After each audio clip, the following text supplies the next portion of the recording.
When I turned 65, I threw a party for the family. No one came. That was the sentence echoing in my head as I stood in my quiet dining room, staring at the table I had spent all morning setting.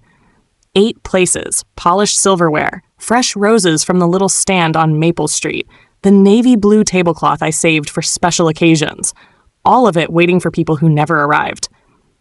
I'm glad to have you here. Follow my story until the end and let me know where you're watching from. I lit the candles at 5:45 p.m., just the way my late husband Robert used to like when we hosted Sunday dinners. By 6, the roast in the oven filled the house with the smell of garlic and rosemary, warm and familiar. I'd even baked a lemon cake, his favorite, though it took me twice as long now that my hands weren't as steady as they used to be. I wanted everything to remind my family of the home we built together, the home that had always been open to them. But the clock kept ticking. At 6:15, I checked my phone. No messages. At 6:30, I straightened the napkins again, smoothing out wrinkles that weren't there. At 6:45, I opened the front door, just to make sure the porch light was on. I stepped outside, listening for a car engine, for footsteps, for anything. Nothing. By 7, the candles had burned low, wax pooling at their bases. I finally sat down, the chair across from me empty. All the chairs empty. I folded my hands in my lap, feeling the quiet settle over the room like dust. I told myself maybe traffic was bad. Maybe someone had the time wrong. Maybe they were planning a surprise. Yes, that's what I told myself, even though deep inside there was a small, sharp ache forming under my ribs. At 7:12, my phone buzzed. For a moment, hope flickered, just long enough to hurt when I opened the notification. It was a photo. My daughter-in-law, Meadow, stood on the deck of a cruise ship in a white sundress, her arm linked with my son Elliot's. Behind them, my grandchildren were laughing, holding ice cream cones. My sister Ruth and her husband were there too, raising glasses of champagne toward the camera. Sunlight glowed on their faces, the ocean stretching wide and blue behind them. The caption read, "Living our best life. Family getaway to the Mediterranean." Posted 10 minutes earlier. I stared at the screen, my thumb trembling slightly. They weren't late. They weren't stuck in traffic. They weren't coming. They had planned a trip, together, all of them, without a single word to me. My son, my sister, my grandchildren, my daughter-in-law, smiling like she had won something, and in the background, all the people I had thought were part of my life. I set the phone face down on the table. The room felt different now, colder, bigger, as if the walls had pulled away from me. I looked toward the kitchen, where the lemon cake waited untouched. The roast was cooling in the oven. The napkins were still perfect. Everything was perfect, except for the empty chairs. I stood up slowly, gathering the plates one by one. The clatter of porcelain sounded too loud in the silence. I wrapped the cake, placed it in the refrigerator, and blew out what remained of the candles. Smoke curled upward, thin and gray, disappearing into the air. When I turned back toward the table, a thought settled into me. Not dramatic, not angry, just a quiet realization. I had thrown a party for the family, and they had thrown me away. But as the room dimmed and the last candle went out, something steadier than sadness began to form, an understanding that what happened tonight wasn't an accident. It was intentional. And I would not pretend I didn't see it. Not anymore. The house was still warm from the oven when I woke the next morning, but the warmth felt borrowed, not mine. I stood in the kitchen, fingers tracing the edge of the counter the way I used to when Robert brewed his morning coffee. The pot was empty now, the quiet stretching across the room like another reminder of the night before. I poured myself a cup of lukewarm coffee anyway. It tasted flat, thin, like something pretending to be comforting but failing. I carried it to the dining room, stopping in the doorway. The table was bare again. No candles, no plates, no roses. You'd never know a celebration had been planned there. You'd never know I had waited for my family until the house sank into silence.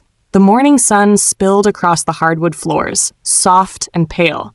It should have been a peaceful scene. Instead, it only sharpened the contrast between the room I had prepared with love and the message I had been given so clearly. You are not part of this anymore. I sat down slowly, folding my hands around the mug to keep them steady. My phone lay beside me on the table. The cruise photos were still open on the screen from last night.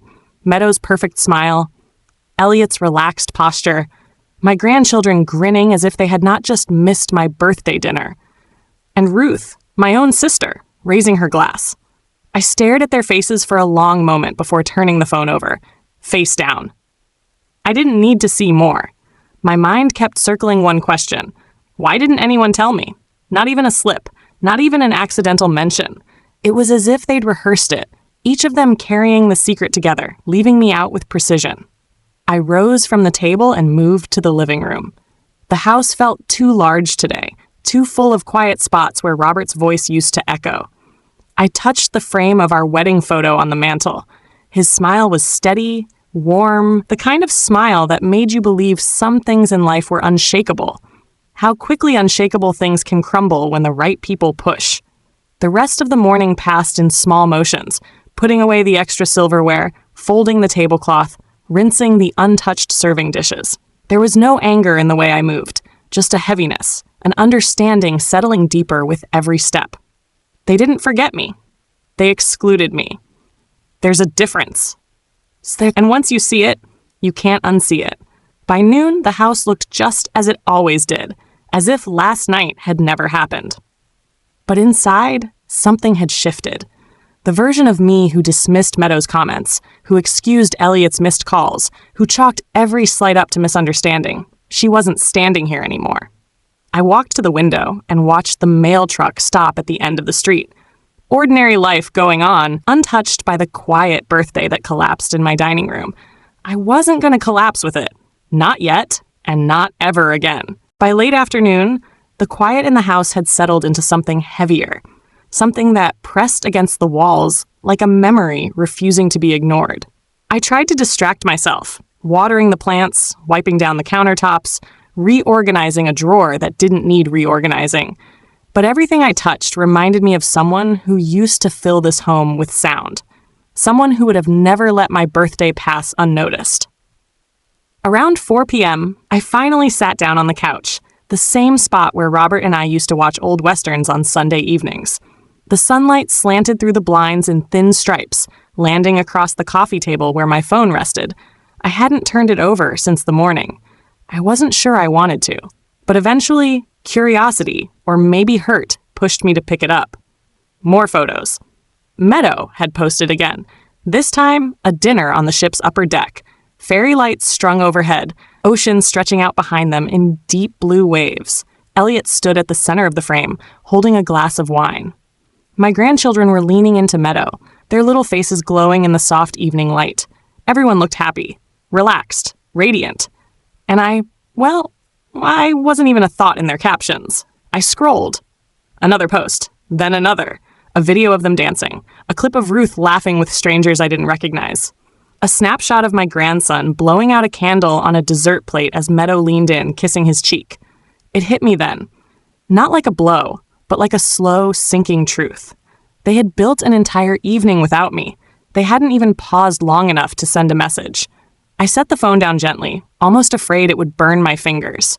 My heart didn't race. It didn't break loudly. It just lowered itself into a quieter place, a place where disappointment settles when it's no longer a surprise. I leaned back, looking around the living room. There were framed photos on every shelf. Elliot's high school graduation, Meadow holding the kids at Christmas, family barbecues in the backyard. In every picture, I stood beside someone, smiling like I belonged there. But when had I stopped belonging? What moment had slipped by without me noticing? A knock sounded at the door. Soft, hesitant. I wasn't expecting anyone. For a moment I thought maybe, just maybe, it was Elliot. Some impulse? Some flicker of guilt, bringing him to my doorstep. But when I opened the door, it was my neighbor, Mrs. Walker, holding a small Tupperware container. "I made extra cornbread," she said with a warm smile. "Thought you might want some." Her kindness hit me harder than any of Meadow's cruelty. I thanked her, accepted the container, and stood in the doorway a moment longer after she left, watching her walk down the sidewalk with her slow, steady steps, a simple gesture, a small reminder that some people still noticed me. When I closed the door, the house didn't feel any fuller, but it didn't feel completely empty either. I carried the cornbread to the kitchen, set it on the counter, and drew a long breath.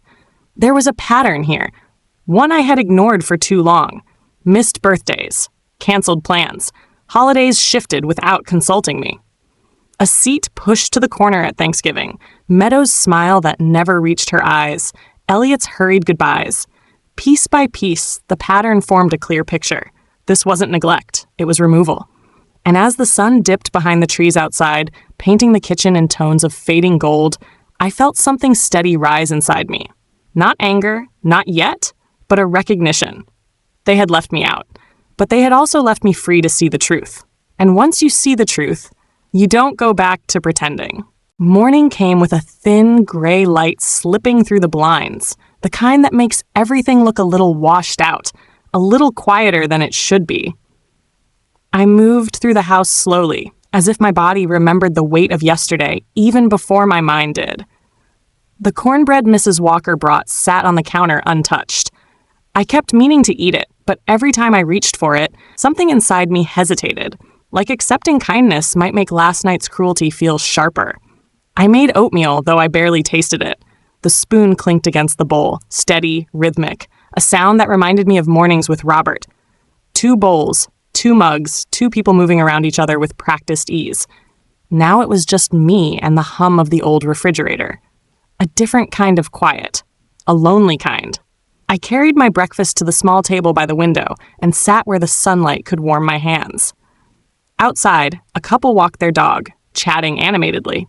Life going on, wrapped in its own routines. I watched for a moment, wondering if anyone looking in at me would notice that something inside had shifted. Probably not. Most people don't notice the small fractures in others. My phone buzzed once, a single notification. For a second, hope nudged at me. Maybe Elliot had remembered. Maybe someone felt a pang of guilt.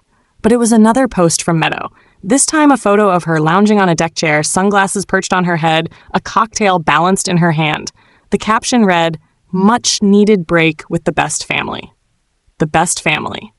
Not our family. Not all of us. Just the ones she brought with her. The ones she decided counted. I set the phone down, pushing it slightly farther away this time. I wasn't angry. Not yet. Anger takes energy, and I didn't have that today. What I had was clarity. Cold, precise clarity that settled into me like frost forming on a window pane. It wasn't one event. It wasn't last night alone. It was every moment leading up to it. The Christmas I spent alone because Meadow insisted Elliot was too stressed to host. The kindergarten drop-off, she said, was too early for me, only for me to discover they'd gone at the regular time. The birthday party she claimed had been moved, when in truth I wasn't wanted there. One by one, these memories lined themselves up in my mind, clicking into place without my permission. I saw the pattern now. Her pattern. Always smiling. Always polite. Always arranging the details so I arrived too late, or on the wrong day, or not at all. And Elliot? He floated along behind her, oblivious or choosing to be. I didn't know which was worse. A small breeze stirred the curtains. I closed my eyes, letting the soft rustle settle something inside me. If Robert were here, he would have seen it sooner. He always noticed the things I brushed aside. He would have taken my hand, looked me in the eye, and said, "Loretta, you deserve better than this." But he wasn't here, and I had to be the one to say it now. I rose from the table, rinsed my bowl, and set it in the drying rack. As the water ran over my hands, I caught my reflection in the kitchen window. Older, yes, and tired, but not defeated. There was still a steadiness in my eyes, a quiet resilience I hadn't realized was there until the silence gave me room to see it. They had left me behind, but that didn't mean I had to stay where they put me. By the time evening settled in, the house felt heavier than it had the night before. Not with sadness, but with realization. A different kind of weight. A knowing. I moved through the room slowly, touching the backs of chairs, straightening picture frames, not because they needed fixing, but because the familiar motions steadied me. My hands always knew what to do when my heart felt uncertain. I paused by the hallway shelf where Robert's old radio sat. He used to turn it on every morning, the low hum of the news mixing with the smell of freshly brewed coffee. I pressed the power button out of habit, but the static that crackled through the speaker only reminded me how long it had been since his voice filled this house. I turned it off again. The doorbell rang just as I stepped into the living room. It startled me. Not sharply, but enough to make me stand still for a moment. Nobody visited without calling anymore. Nobody appeared at my door unless they needed something, and my family was still somewhere near Greece if Meadow's latest post was anything to go by. When I opened the door, I found my niece, Anna, standing on the porch, her arms folded loosely, her expression soft with a mixture of worry and hesitation. "Aunt Loretta," she said, almost whispering. "Could I come in?" I stepped aside. She didn't wait for me to ask twice. Anna had always been the gentle one, the one who noticed when people were hurting, even if they said nothing. She walked into the living room and sat on the edge of the couch, her fingers twisting together in her lap. "I saw the photos," she said quietly. "All of them." I didn't answer. I didn't need to. She looked around the room. The tidy shelves, the folded throw blanket, the silence wrapped around everything. Her eyes softened, and for a moment, she just breathed slowly, as if searching for the right way to begin. "They should have told you," she said. "It wasn't right. It wasn't an accident." There it was, the truth spoken aloud, not by me, not by someone trying to soften the edges, just the plain shape of it laid out between us. "They planned the trip months ago," Anna continued. "Ruth mentioned it once by mistake at a barbecue. Then she corrected herself so fast, I knew something was off. And Meadow, well, she's been making sure you're left out of things for a while now." Her voice tightened slightly. "It's not fair to you." I sat down across from her, folding my hands together. "I know," I said, my voice steady. "I just didn't want to see it." Anna nodded, her eyes filling with something that wasn't quite pity, something more like protectiveness. "I figured you knew, but I also knew you wouldn't say anything unless someone else did first." She wasn't wrong. She reached into her bag and pulled out a small envelope. "I don't know if this matters," she said, "but I think you should see it." I opened it slowly. Inside was a printed email thread, one I wasn't meant to read. Meadow's name appeared at the top, followed by a short clipped message. "Let's keep the trip quiet. I don't want her thinking she's expected to join. It will be easier this way." Easier. That word settled in my chest like cold metal. I folded the paper carefully and slid it back into the envelope. Not angrily, just deliberately. "Thank you for telling me," I said, and I meant it. Anna exhaled, relief passing over her features. "You don't deserve any of this, Aunt Loretta. If you ever need anything at all, you call me, okay?" "I will," I said, though we both knew I rarely asked for help. When she left, the house grew quiet again, but the quiet wasn't empty this time. It was informative, illuminating, a quiet that pointed out what had been there all along. I stood in the center of the living room, the envelope warm in my hand, and realized something simple. They hadn't forgotten me. They had erased me. But now I had proof, and proof has a way of shifting the ground beneath people, especially the ones who think they're standing on solid stone. The envelope lay on the coffee table long after Anna left, its edges catching the lamplight each time I walked past it. I didn't open it again. I didn't need to. The words inside had already stitched themselves into my memory, each sentence confirming what my heart had been trying to deny for months. Maybe years. I moved through the house quietly, almost deliberately, as if testing the floorboards, listening to the familiar creaks beneath my feet. This home had always spoken to me in small ways. Soft groans in winter, warm sighs in summer. Tonight, it felt different. Not hostile, not lonely, just aware, as if it too understood that something had shifted. I sat at the kitchen table with a cup of tea I barely tasted. The steam rose in thin curls, fading into the air before I could trace their shapes. I set the cup down. My hands were steady, steadier than I expected. It was strange how clarity could feel both heavy and liberating at the same time. The refrigerator hummed. The clock ticked. The house breathed around me. And I thought back to all the moments I had brushed aside. Meadow insisting I sit at the far end of the table so the kids can be closer to their parents. Elliot checking his watch during our conversations. The subtle shift in holiday invitations. The way Meadow always seemed surprised to see me. Surprised, but never pleased. I had called them misunderstandings, oversights, busy schedules. I had excused every slight because motherhood teaches you to forgive more than you should, to bend until your spine learns the shape of sacrifice. But bending long enough turns into breaking. I touched the envelope again, running my fingertip along its sealed edge. Evidence. Proof. A map of their intentions laid out in black and white. Not miscommunication. Not forgetfulness. Intention. My phone screen lit up on the counter. Another photo. This time, Elliot and the kids at a museum on board the ship. Meadow's caption read, "Family memories in the making." Family. The word pressed against my ribs. I didn't open the message. I simply turned the phone face down and slid it away from me. The silence that followed wasn't painful, just final. A small sound came from outside, a car door closing. I walked to the window, pulling the curtain aside, just enough to see the street.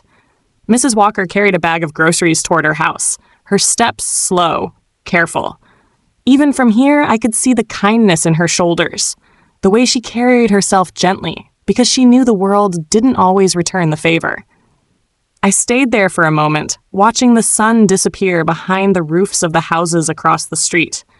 The sky turned a deep shade of orange before fading to purple, and something inside me settled into place, quiet and sure. I wasn't powerless. I wasn't voiceless. I wasn't someone to be erased. I walked back to the living room, gathered the envelope, and placed it in the top drawer of Robert's old desk. A safe place. A deliberate place. I closed the drawer slowly, letting the soft click seal the moment. They didn't know what I knew now. They didn't know what they had revealed about themselves. They didn't know I had stopped looking for excuses and started seeing the truth.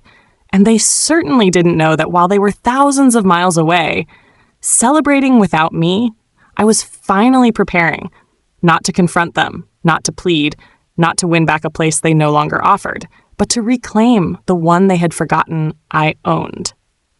The week moved on in quiet steps, each day carrying the same rhythm. Sunlight through the blinds, the hum of the refrigerator, the creak of the hallway floorboard no one but Robert ever noticed. But beneath that rhythm, something new had begun to pulse. Slow, steady, certain. Not anger. Not even resolve. Just awareness. A readiness I hadn't felt in years. On Wednesday morning, I sat at the dining room table with a notebook open in front of me. Not to write anything down. I didn't need lists or plans yet. I simply needed to see the blank page, the possibility of it. For so long, my days had revolved around accommodating others, their schedules, their needs, their moods. Now the page waited for my decisions, and no one else's. My phone buzzed again, a short vibration across the table. I didn't reach for it.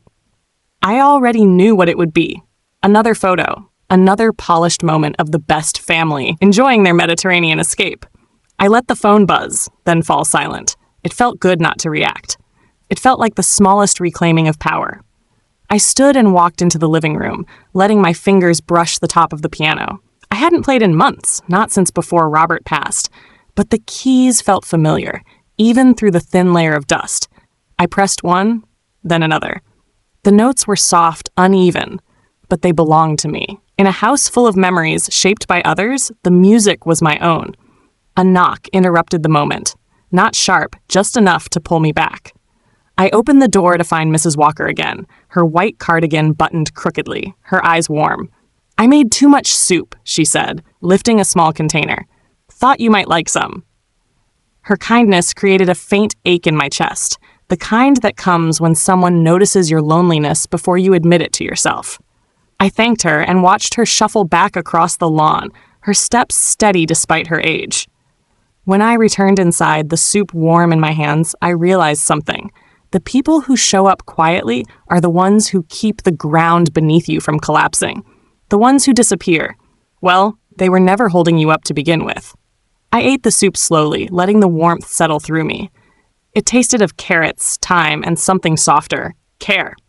A flavor Meadow had never offered, no matter how many dinners she invited me to, with that tight, insincere smile.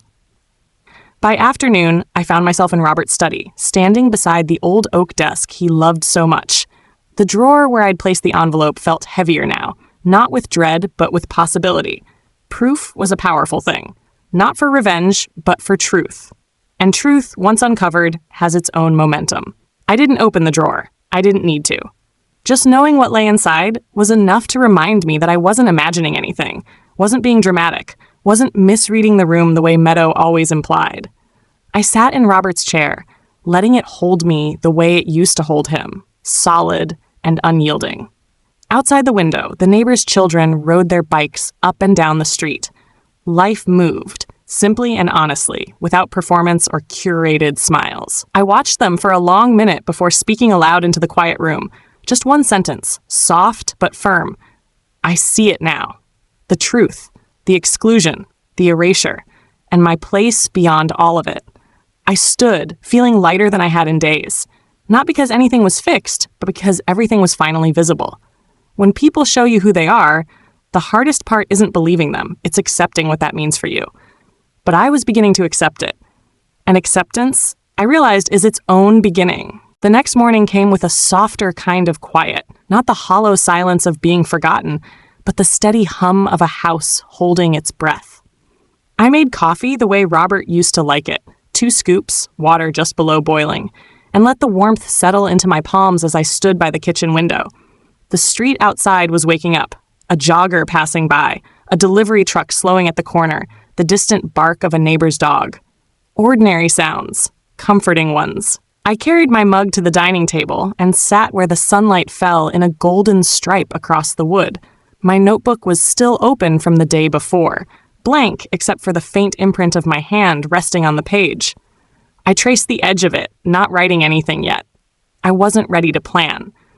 I was still in the stage of seeing things clearly enough to understand what I had ignored for far too long.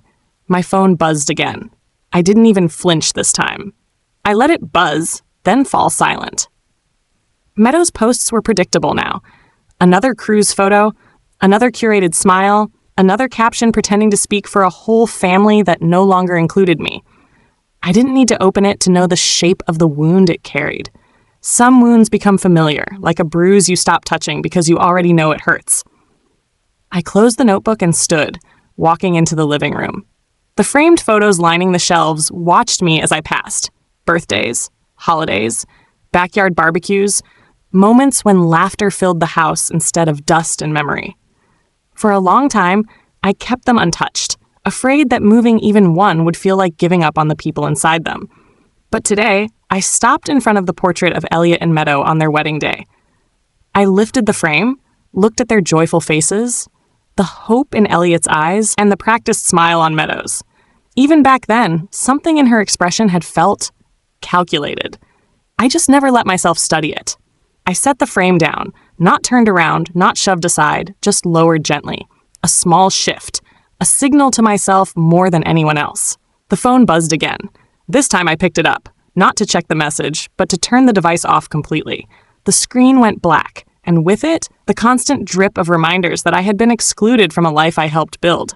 The house felt different almost immediately. Still quiet, but less intrusive, less demanding, as if the silence had finally agreed to sit with me rather than press against me. I walked toward Robert's study, drawn by something more certain than thought. The desk drawer where I'd tucked the envelope waited like a sealed truth. I didn't open it. I didn't need to. Knowing it was there, the evidence, the clarity, was enough. Instead, I opened a different drawer, one filled with documents Robert had organized years ago. Property papers, account information, old letters, things he always insisted were important. He used to make me promise I'd know where everything was, just in case. I'd laughed then, telling him he worried too much. But now, looking at the neatly labeled folders, I realized he'd been giving me a map long before I knew I'd need one. I pulled out the folder labeled House, Mortgage and Title, and placed it on the desk. Not out of panic, not out of fear, but out of awareness. When the people you trust begin to erase you, understanding what is yours and what cannot be taken without your consent becomes a quiet kind of strength. I sat in Robert's chair again, letting it steady me, and breathed in the faint scent of old wood and paper. The world outside went on. Cars passing, birds calling, life moving in simple rhythms. And inside this room, something settled deeper into place. I wasn't preparing for confrontation. I wasn't preparing to demand anything. I was preparing to stand on solid ground again. My ground. For the first time in a long time, I felt the beginnings of something that wasn't sadness or disappointment. It wasn't anger either. It was readiness. A readiness that came from finally seeing the truth without flinching. And once readiness takes root, pretending becomes impossible. Morning light stretched across Robert's old desk, catching the edges of the folders I'd laid out the day before. I hadn't planned to return to them so soon, but something about waking to a quiet house, a house that finally felt like mine again, pulled me back to the study. I sat down slowly, letting the chair settle beneath me, and opened the folder marked Accounts, the one Robert used to guard with meticulous care. I didn't flip through the pages quickly. I read every line the way someone reads a map after realizing they've been walking in circles for too long. Balances, signatures, dates.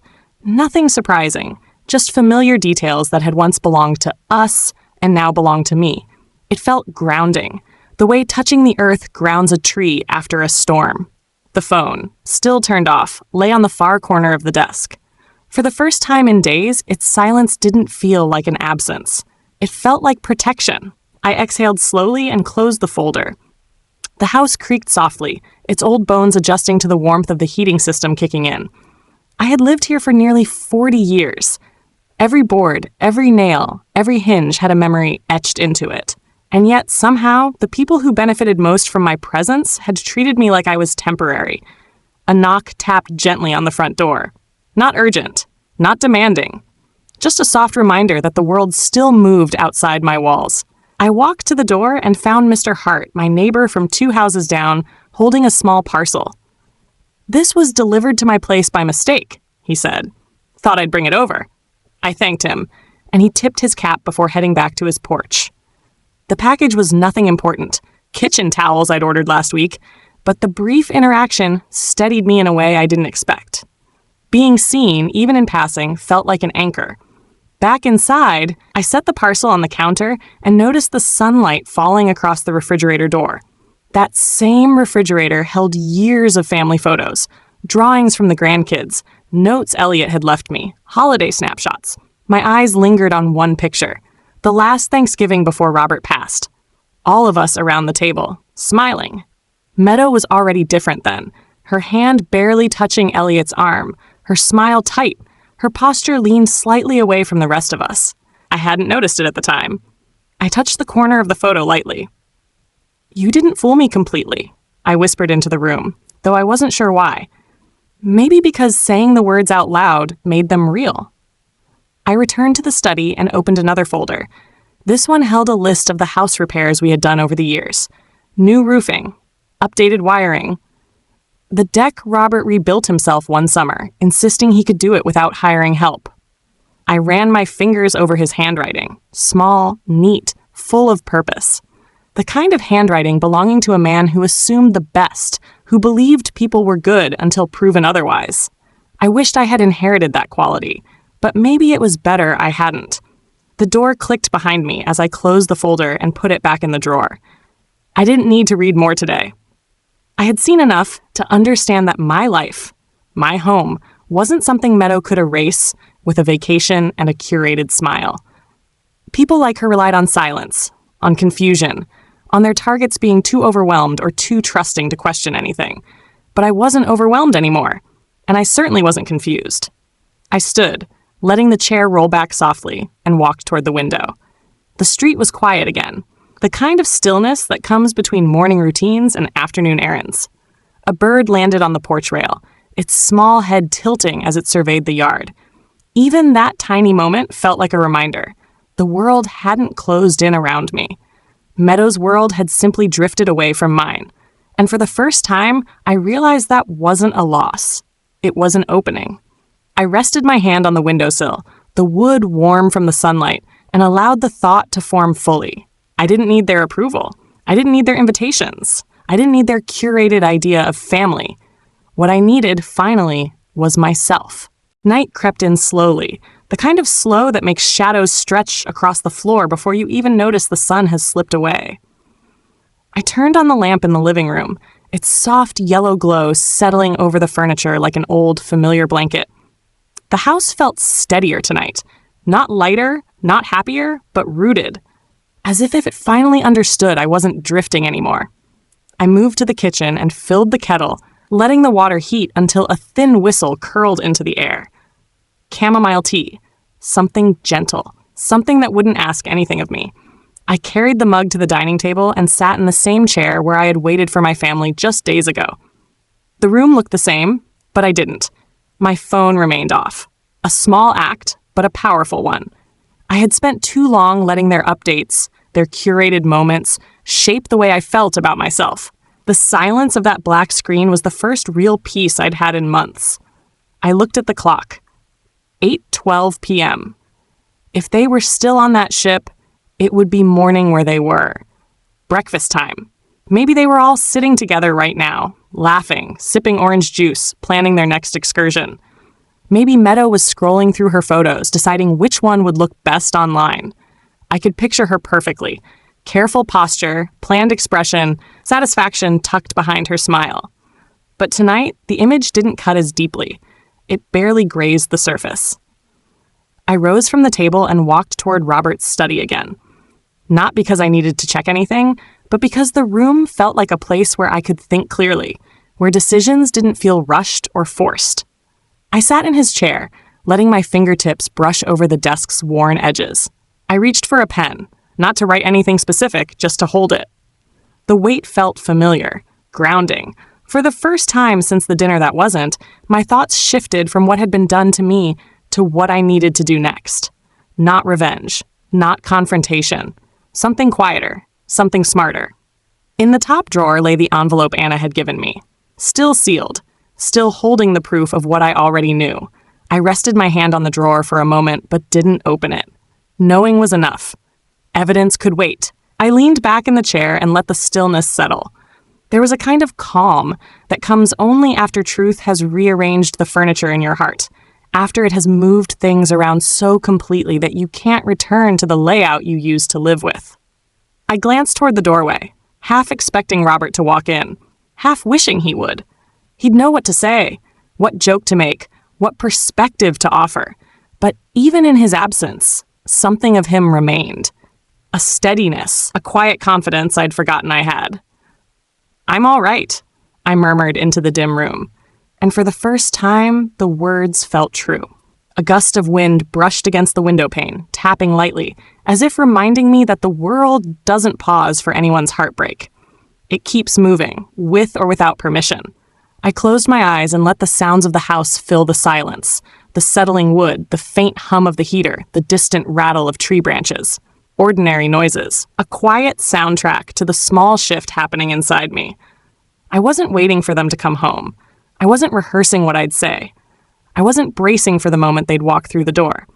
I was preparing, not outwardly, not dramatically, but in the still, deliberate way a person prepares when they finally realize they're standing on solid ground again.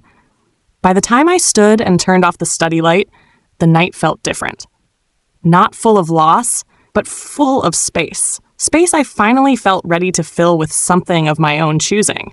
And for the first time in a long while, I walked toward my bedroom, not with heaviness, but with purpose.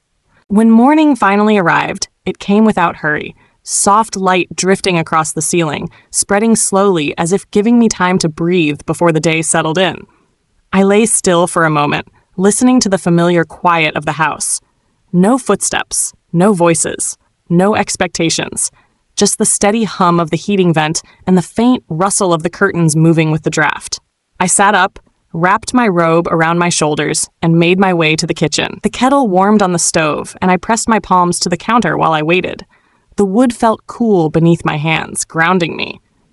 I wasn't the same woman who had stood here a week ago, desperate for acknowledgement.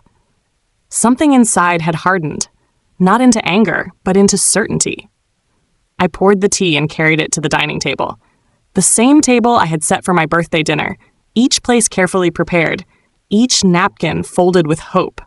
Now it held only my mug, a single plate with toast, and the morning sunlight spreading across its surface like a quiet apology. I glanced toward the study. The drawer with the envelope felt heavier today, as if the truth inside it knew its time was coming. Not today, but soon.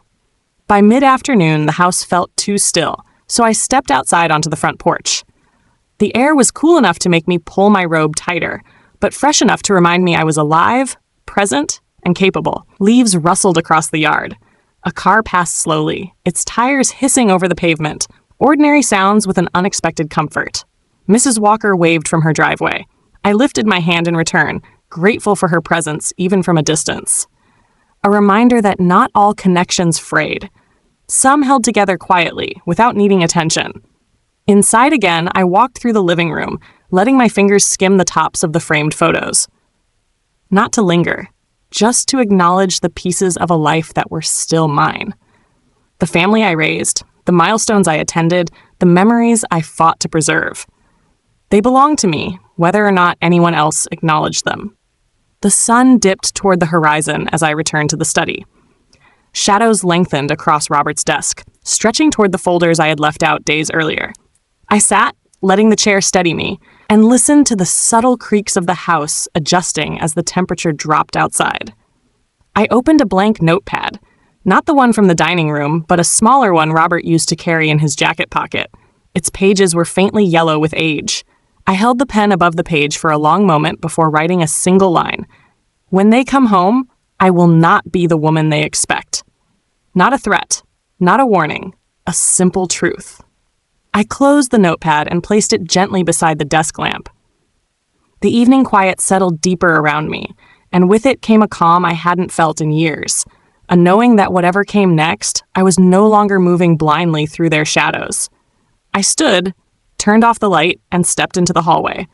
The house didn't feel empty tonight. It felt prepared, like it was waiting with me. They would return soon. And when they did, they would find someone who had finally stopped asking for a place at the table. Someone who had learned to draw her own boundaries. Someone who understood exactly what had been taken from her, and exactly what she was ready to take back. They returned on a Sunday afternoon, the kind of afternoon that carried a soft breeze and long shadows across the yard. I saw their car pull into the driveway from the living room window. Elliot stepping out first, stretching as if he'd simply come home from a long workday. Meadow followed, sunglasses perched on her head, her expression unreadable even from a distance. The kids tumbled out next, loud and restless, their laughter drifting toward the house. For a moment, I stood still, my hand resting lightly on the back of the couch. My heartbeat didn't quicken. My breath didn't hitch. I felt nothing sharp, nothing trembling. Just a steady calm, like I had finally stepped into the version of myself I'd been preparing to meet. The front door opened without a knock. "Mom?" Elliot called out, his voice casual, familiar, as if nothing at all had happened. As if the empty table, the untouched candles, the silence of my birthday meant nothing. I stepped into the entryway. "Hello, Elliot," I said. My voice didn't waver. It didn't try to soften the moment. It simply was. He smiled, walking toward me for a hug, but something in my expression must have stopped him. His arms lowered slightly. "We brought you something from the trip," he said, lifting a small gift bag. "The kids picked it out." I nodded, but didn't reach for it. Meadow stepped forward then, her smile polite, measured. "We didn't forget about you," she said. "We just needed time away." There was a time when those words would have pierced straight through me, but now they drifted past without landing. "I understand," I replied. And I did. Just not in the way she wanted. I walked past them, into the living room, and gestured for them to sit. They settled onto the couch, the kids dropping their backpacks by the coffee table. Elliot kept glancing at me, a crease forming between his brows. I sat across from them, the envelope from the desk already in my hand. "I want to show you something," I said. Meadow's eyes flicked to the envelope, then back to me. Her smile tightened by a fraction. I opened it carefully and placed the printed email thread on the table between us. The silence that followed was thick, settling into every corner of the room. Elliot leaned forward first, his face drained of color as he read. "Meadow, what is this?" Her jaw tensed. "It's nothing. It's taken out of context." "There is no context," I said quietly. "It says exactly what you intended." The kids, unaware of the tension, had wandered toward the hallway. Meadow's eyes darted between Elliot and the paper, her grip on her purse tightening. "I didn't want conflict," she said. "I didn't want her to feel obligated." "You didn't want her included," Elliot snapped, his voice low, trembling with something I couldn't name. Embarrassment? Guilt? Realization? He looked at me then. Really looked. And suddenly the weight of everything they had done, the invitations withdrawn, the holidays shifted, the birthday abandoned, settled into his expression. "Mom, I didn't know. I nodded slowly. I believe you. I didn't offer comfort, not because I was angry, but because comfort wasn't mine to give anymore. I won't ask for explanations, I said. I won't ask for apologies either. I just needed you to see what I've been living through. The room grew quiet again. A different kind of quiet. A reckoning. After a long moment, I stood and walked to the window. The afternoon light warmed the floor at my feet. Outside, the wind brushed through the trees, steady and unbothered. I'm not asking for anything to change, I continued, but I am choosing to change something for myself. When I turned back to them, my voice was calm, not cold, not wounded, just certain. I will no longer wait for a place in this family. If you want me in your life, you'll come to me honestly. If not, I'll still be all right. Elliot's eyes softened with something like regret. Meadow looked away. I didn't need anything more from either of them. The story had already finished writing itself. That evening, after they left in a quiet tangle of confusion and hushed conversation, I sat alone at the dining table, the same table they once abandoned. The sun dipped below the horizon, coloring the room in gentle gold. For the first time in a long time, the silence didn't hurt. It felt like closure. It felt like reclaiming something I'd forgotten belonged to me. And as the last light faded, I whispered the truth I had earned. I may have spent my birthday alone, but I did not end alone. I had myself. And that, finally, was enough.